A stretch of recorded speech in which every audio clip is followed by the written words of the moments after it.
Before I get going in the presentation, the first thing I want to do, I want to give a couple thanks. Thanks to Deborah for filming this for me. I really appreciate that. Thank you very much, Deborah. And Chris, thank you for inviting me down here. I am thrilled to be here. I've been excited about giving this presentation, or really any presentation. Like I said, I'm a sales guy, so sometimes it's hard to shut me up. I also want to give thanks to my operations manager, Kirk Bailey, back home. If it wasn't for Kirk, I wouldn't be here today from the presentation standpoint. I had the content, but Kirk made it look all pretty and funny and all that kind of stuff. So Kirk, thank you very much. So let's get going. This is about you. And I'm going to start out really pretty much a self-explanatory slide. The biggest mistakes that keep software engineer grads from getting their first job. Okay? We're at BarCamp. My name's Tony Seminary, IT Motives. So you're probably thinking, who is this guy? Tony Seminary, right? I'm the CEO of IT Motives. We're an IT staffing company up in Portland. I've got 20 years of technical recruiting experience in the industry. I'm a builder of long-term relationships. One of the core values of IT Motives is getting to know people, not just for the short term, but definitely for the long term. You all hopefully will have a long career in technology, software development, and we're not going anywhere. It's the foundation of who I am today. I absolutely positively believe in long-term relationships, not just professionally, but personally as well. And I'm a pretty straight shooter. I get right to the point. I don't sugarcoat things, but I do it in a good way. It's not with contention, but more anything just to help you and kind of educate you and level set kind of expectations, things of that nature. My story, really quickly, I won't go into it too much. I was just like you all, right? Coming out of college, looking for your first position, you didn't have any experience, and yet all these employers want people with experience. So you're in a catch-22. What do? I've been there. As I'll kind of discuss in this presentation, social media has really provided more accessibility for folks like yourself to people out in the community. It's kind of leveled the playing field, and we'll talk about that in a little bit. And as a young man, when I first came out of college, I didn't really realize the power of relationships. And I don't want you all to make that mistake. That's what we're here for today, to really understand more about that and make you more aware of maybe opportunities that are out there that you weren't really privy to. So I'm going to make some assumptions. Number one, you're looking for your first software engineering position, or you're soon to be looking for your first software engineer position. Or maybe it's technology of some kind, maybe it's IT, but I'm figuring computer science, software engineer. You're studying CS. Your resume is ready to go, it's dialed in. This is not a resume workshop. There's other folks that can help you do that. We can actually help you do that. We have templates for that. We can provide to you, but it's not a resume workshop. Kind of as a wink, and it's actually been talked about a little bit here, you ideally have some kind of side project that you're working on to kind of showcase your skills. I think it's very important to have something like that. And with that, your GitHub account is updated. So you can show off this to other folks. You've visited the Career Center. I want to give a quick plug for Career Centers. I went to the Career Center at U of O when I graduated from college. They were great. They helped me with building my resume. They helped me with interview tips, how to dress, connected me to employers, my career goals, kind of my strengths, my weaknesses. It's a good, Career Center is a good thing. Plus, you're paying for it, right? Part of your tuition. It's a resource here at WOU. I got the acronym now. And you've talked to folks here. Chris Brooks, and others. Some folks moonlight. This isn't just their only job. Teachers, professors, back in my day they called it a GTF if you were somewhere in the middle maybe, graduate teaching fellow.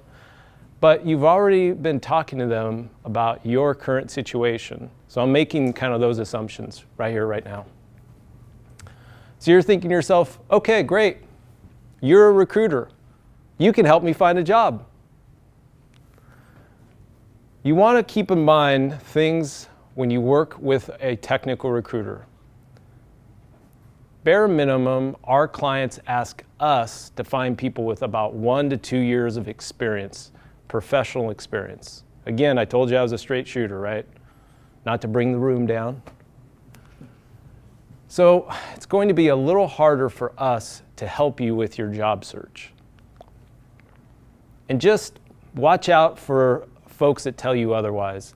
There's some really, really good recruiters out there. There's some really bad ones. It's like any industry. Work with the good ones, but the good ones will probably not give you lip service and false hope and false expectations. However, there are some exceptions. Meet our friend Max, and this is his real name. Last year, Max was just like you. This is his resume from about a year ago. You can see his skills.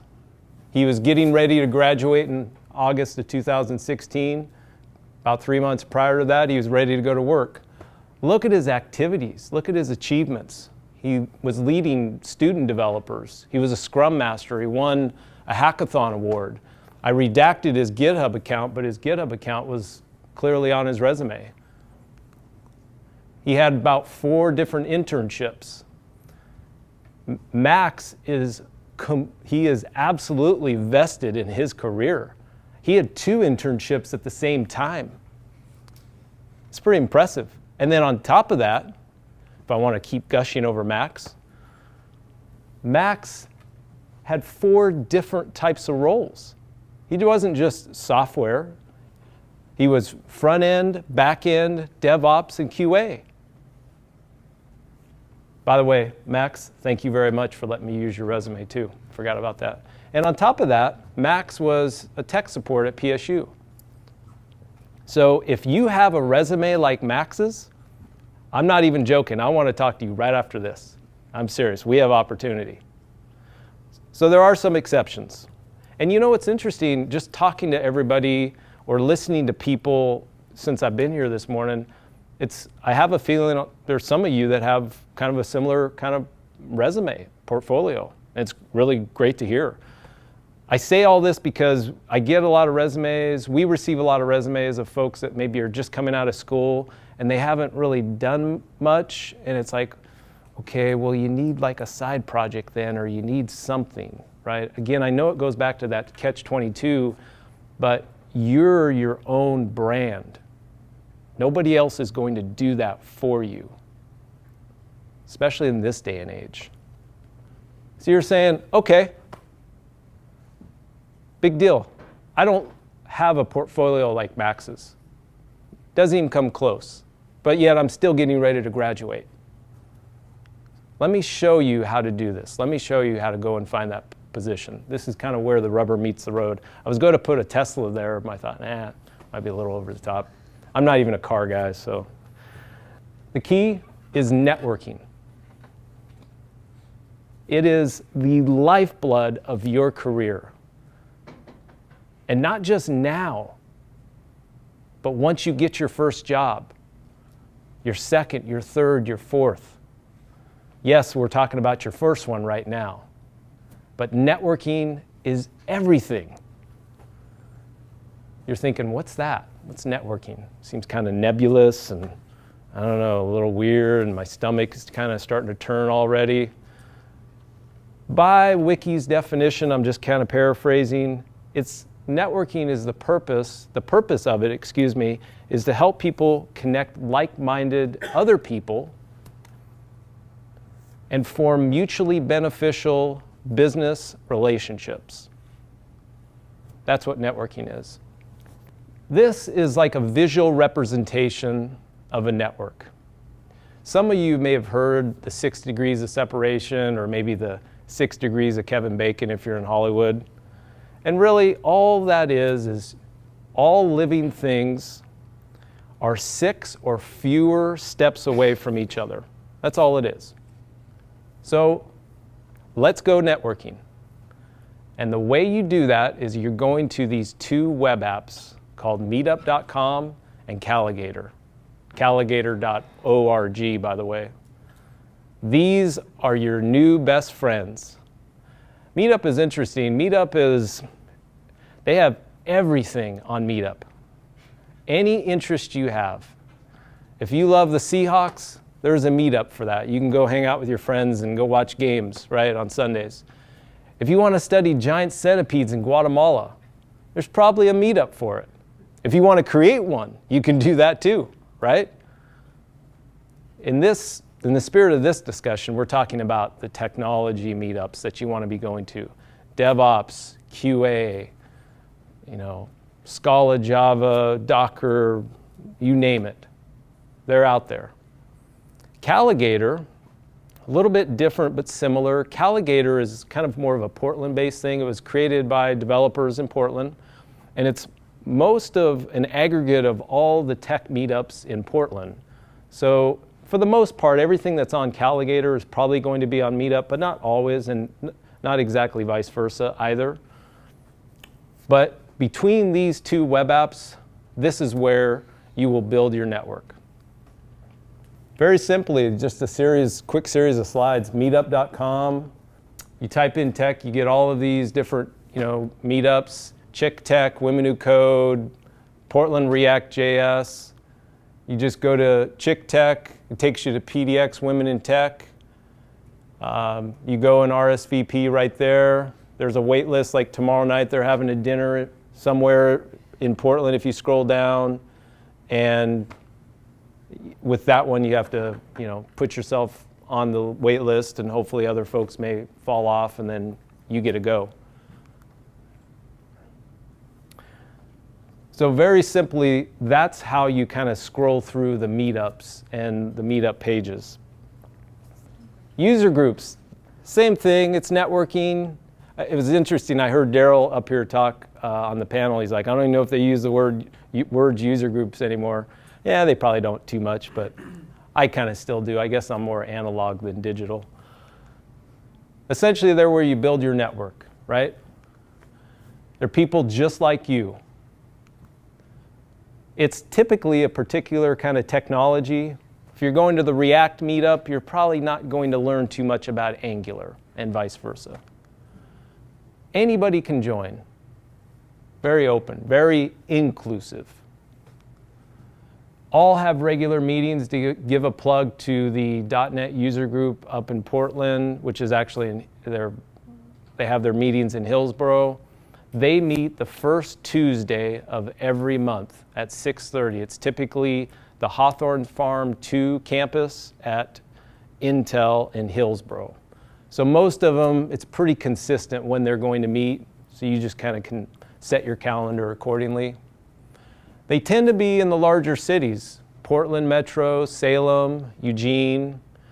There is actually an ag tech meetup in Independence. Anybody know that? I think they are meeting, it's sometime this month. It's actually going to be in Salem, but I believe they've met in Independence before, right? Right next door to where you guys are currently living or going to school. Here's kind of a sample. If they start at 6:30, I would suggest getting there about 5:45, about 45 minutes early. You might say, well, why? The reason is you kind of get there, you get your bearings, you kind of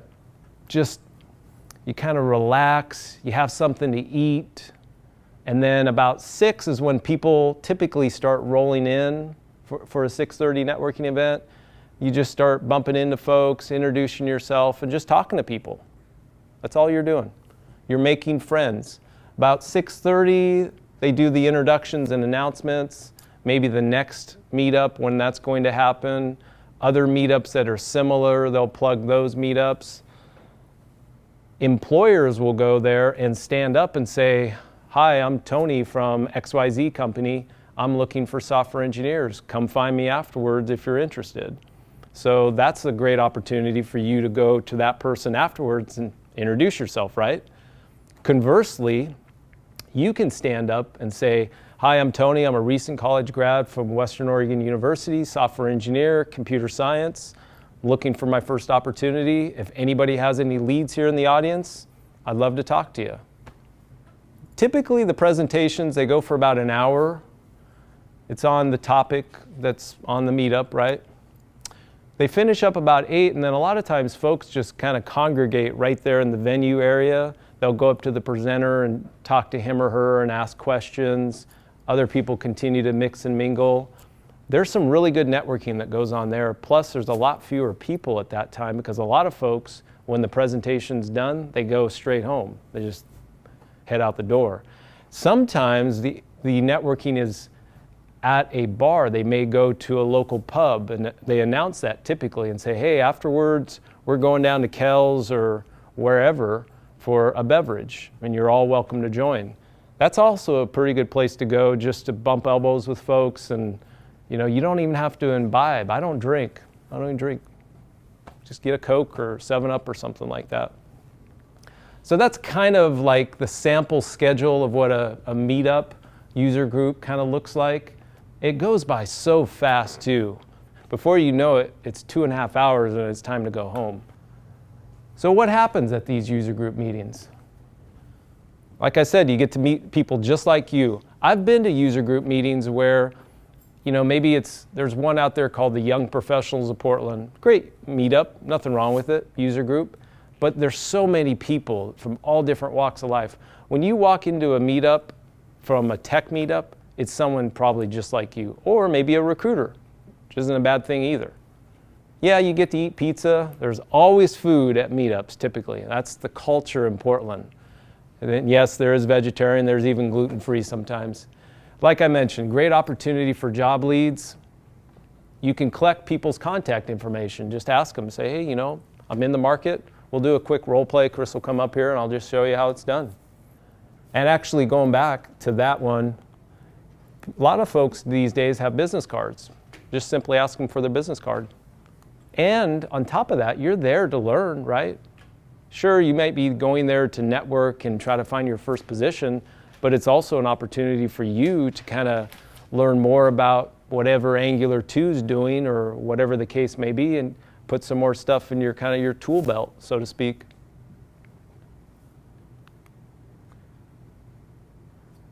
So let me kind of show you how this all works. I think this is the point where Chris comes up, but let me double check. This is. So Chris and I are going to simulate a really, really quick role play. I am going to be like you all, probably someone that doesn't have your first professional experience yet.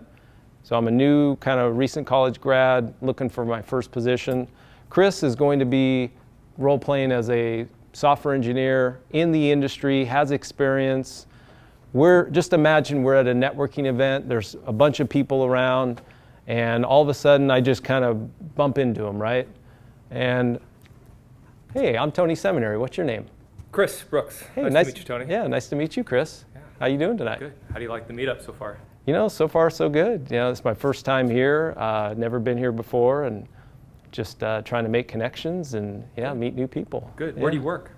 I don't. I'm looking for my first position. I'm a recent college grad from Western Oregon University, and I have a computer science degree. And I was told by this one guy to go do networking, so here I am. Good. Yeah. So have you worked with Angular before, or are you just here to learn about it? What's the... I'm here to learn about it. I do like more the front end from the software development. I'm certainly open to being a full stack developer or even a back end developer, but I think I have a better, like a visual eye, and so the front end is kind of a better thing for me. Okay. But yeah, I'm just trying to learn more about Angular. Absolutely. Good. So what kind of, I don't know much about WOU's program. What did you study there? Well, basic computer science, structures, data, algorithms. Pretty good program, actually. Some really good teachers there, too, by the way. Really good teachers.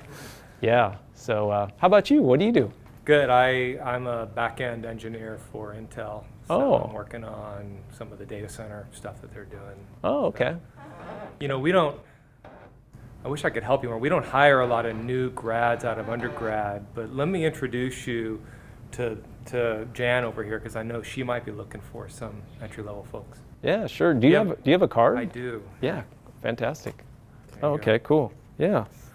Yeah, thank you very much, Chris. Just curiously, so you say you're a back-end engineer, but you're here at Angular, so are you trying to like move towards the front end, or? You know, I'm always just trying to get aware of new technologies and new things coming down, so it's just, and I was downtown anyway, so I thought this would be a good place to visit. Yeah, sounds good. Well, cool. I'll send you an email for sure. Great. And Great. if nothing else, we can maybe just connect on LinkedIn too. All right, good. Okay. Yep, Chris, nice to meet you, thank you Tony. very Yep, much. take care. Yeah. You might be thinking, boy, you make it look easy, but that's really all it is. Most people, when you go to those networking events and just introduce yourself, they're super friendly. They want to help. We're Oregonians. And if you're not an Oregonian, you probably get assimilated into the niceness of Oregon, right? So it's really, really easy. You just bump into those kind of folks, introduce yourself, ask smart questions, ask for their business card. Nothing to it. So then what do you do after this? Imagine Chris and I just had that discussion. Presentation's now over. What's next? Reach out to Chris and the people like Chris that you met.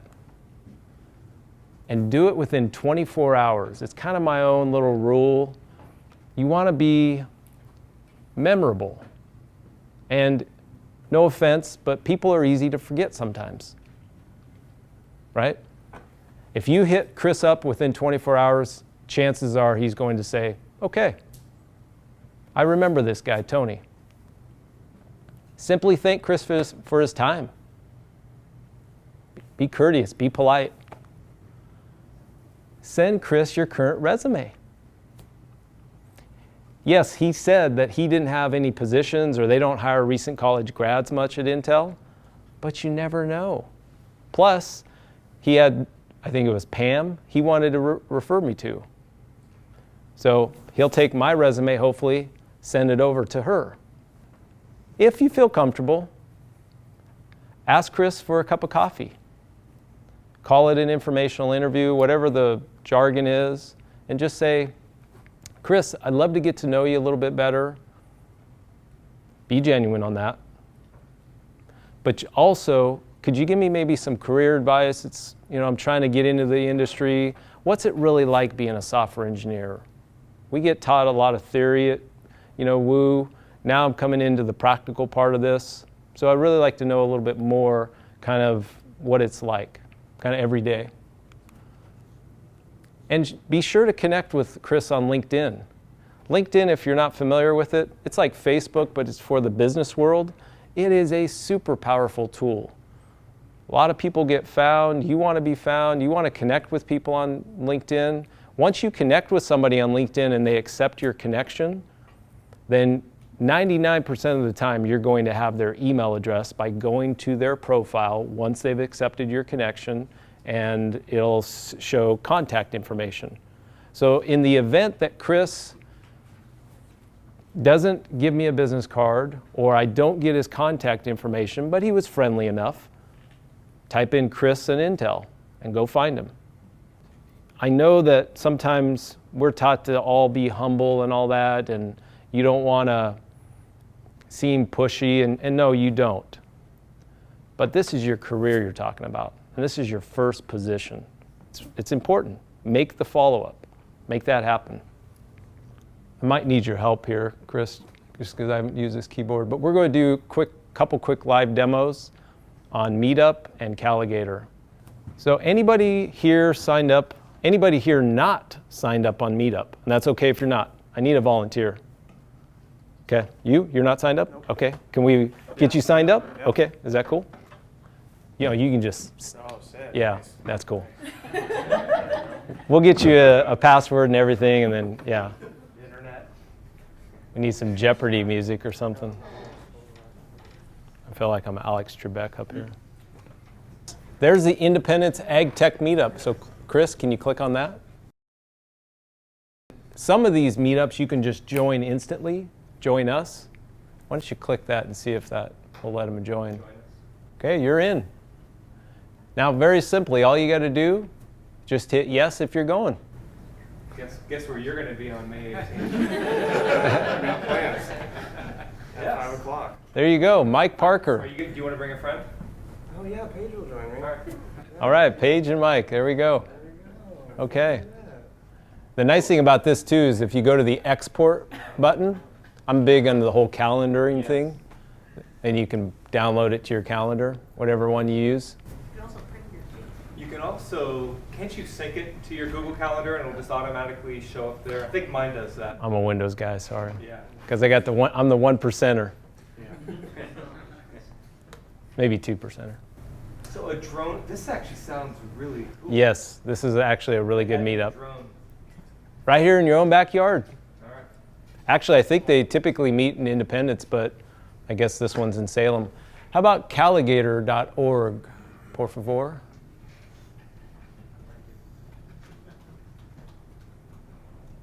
Just a slew of networking events. Look at all those. Anything you could think of technically, it is here. They do Saturday ones, hackathons.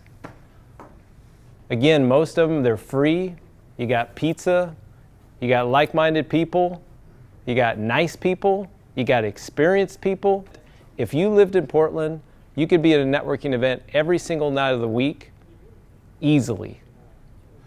There's ones that I've wanted to go to like 2 or 3 on the same night. I just can't clone myself, right? Thank you, sir. Yep. Okay, so we've kind of done a little demos here. Mike, thank you for letting me sign you up. So networking, let's just talk about maybe things that you might be thinking about. It can be a little bit scary. Going into a room full of 100 people that are perfectly good strangers. Hey, for someone like me, that's a little unnerving at times. I get it. Take a buddy. Mike is taking Paige.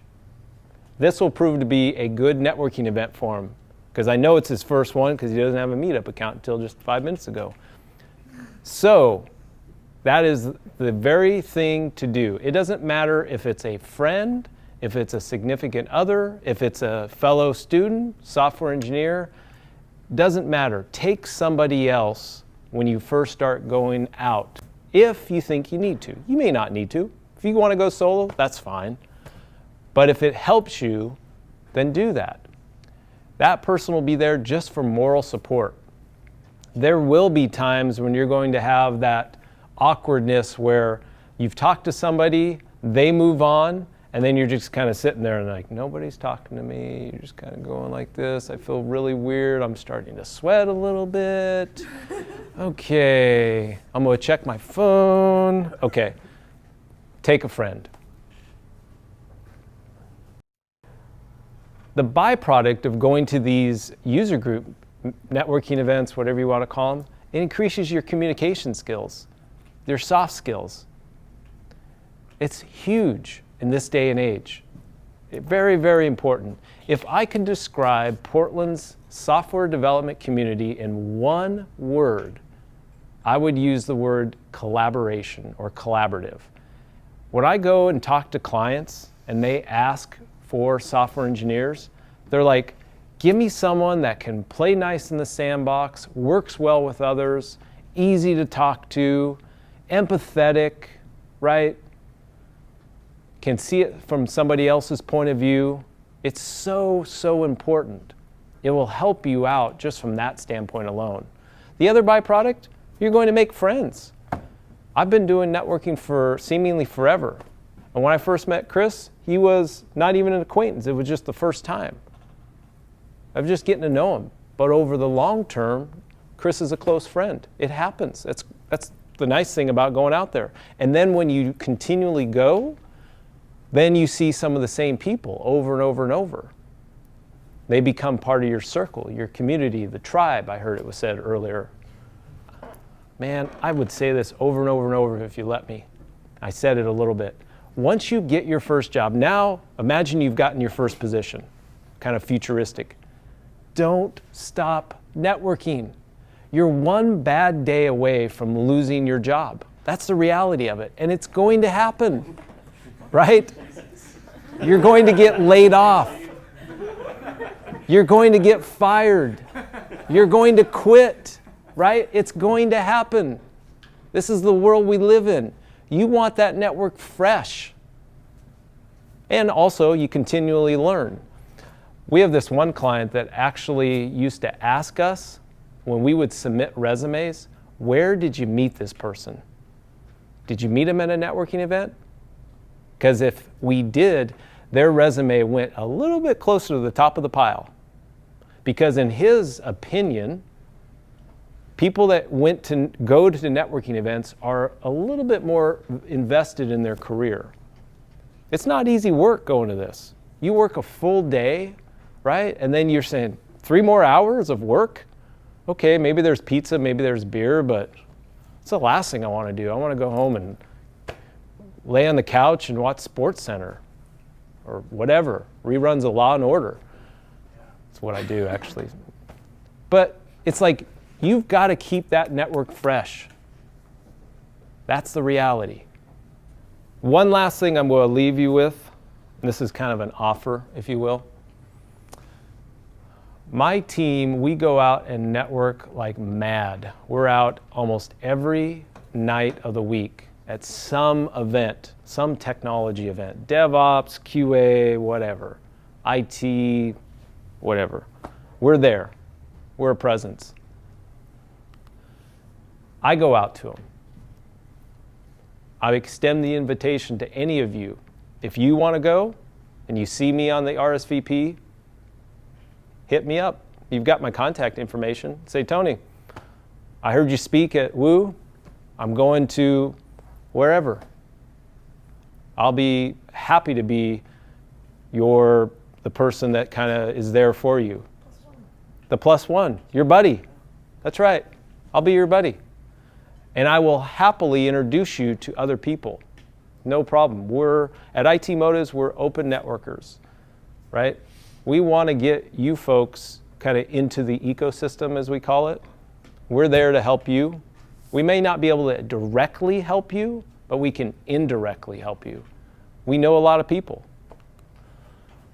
And if I'm not going, and you are, let me know. I'll ping one of my recruiters.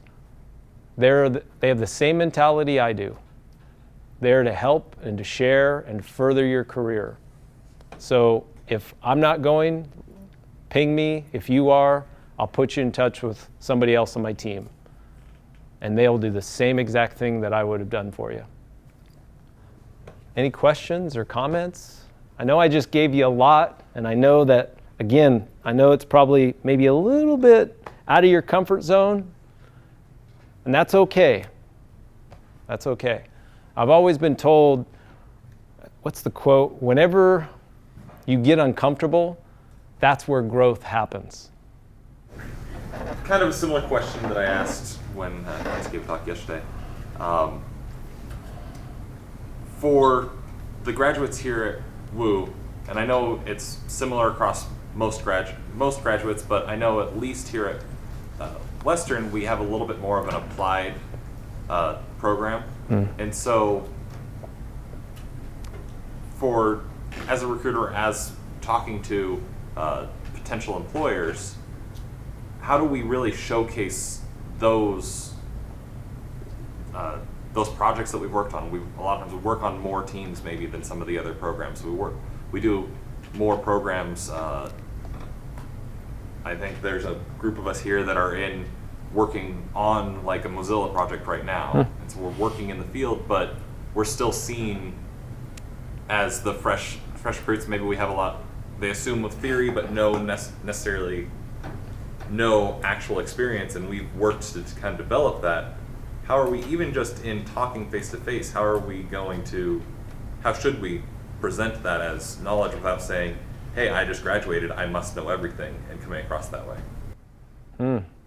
Well, I don't know, Chris, maybe you can help me. It would be considered, it's not personal experience, is it considered professional experience, what they're doing? I think it's similar to some advice I've given to some people in this room. Is you talk about projects that you've worked on, and you kind of distance yourself a little bit from whether it's paid or school, and you focus on the work that you did and what the outcomes and the lessons learned were in your resume. And that's, if you can attach yourself to a Mozilla project, especially if there's like publicly visible evidence for that, that's huge. That's similar to what you saw with, was it Max's resume? Yes. Up there? Yes. You start to look a little bit more like that, where it's, okay, this is a new grad, but look what they've done. So I think you have to have that. To me, that's, for any, like, the competitive playing field right now, I think you have to be able to talk about projects and not just skills that you've learned. And focusing on the teams that you've been involved with, what your role has been on those teams. And for those of you that are just at the tail end, don't be afraid to really talk about those things that you're doing, even if it doesn't sound important to you or significant enough. Focus on those teamworks. For those of you that maybe are a little newer in the process, seek those things out while you're here. Look for other opportunities. If you start going to meetups now, you might find opportunities to do some of that before you even get out of here, because then it's one more thing in your inventory. So I think what I usually say is, you don't need to say professional or school, just say projects. There you go. Would be a good heading, There and you you just talk about the things that you've done there. That makes perfect sense. Yeah, and thank you, Chris. I think one thing I would mention, what's your name? Chris. Chris? Oh, all right.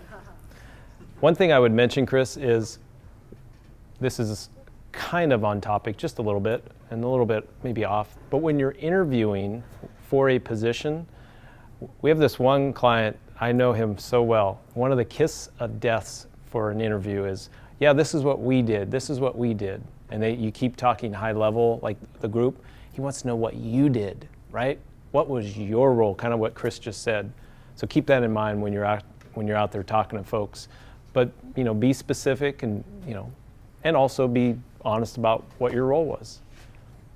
You can create your own experience if you don't have it. I was talking to, I think, Nathan and Corbin, or no, it was Luis. Where's Luis? Is he here? There he is. You can create your own experience, right?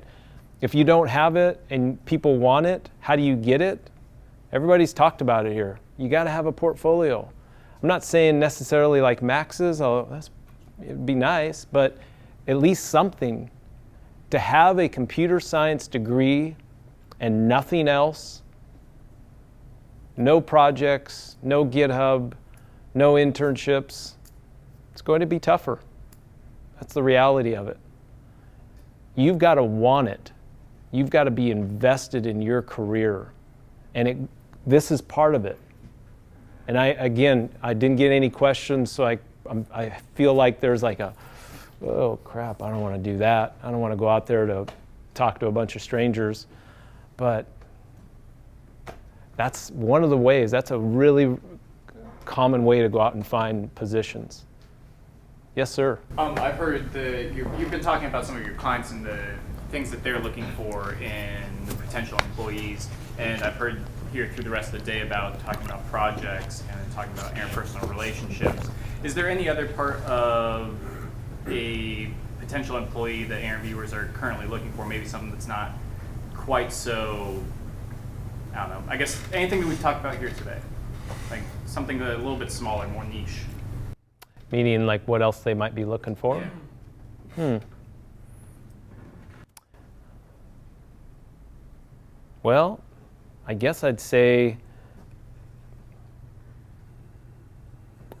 I think the soft skills. Yeah, and I think the passion.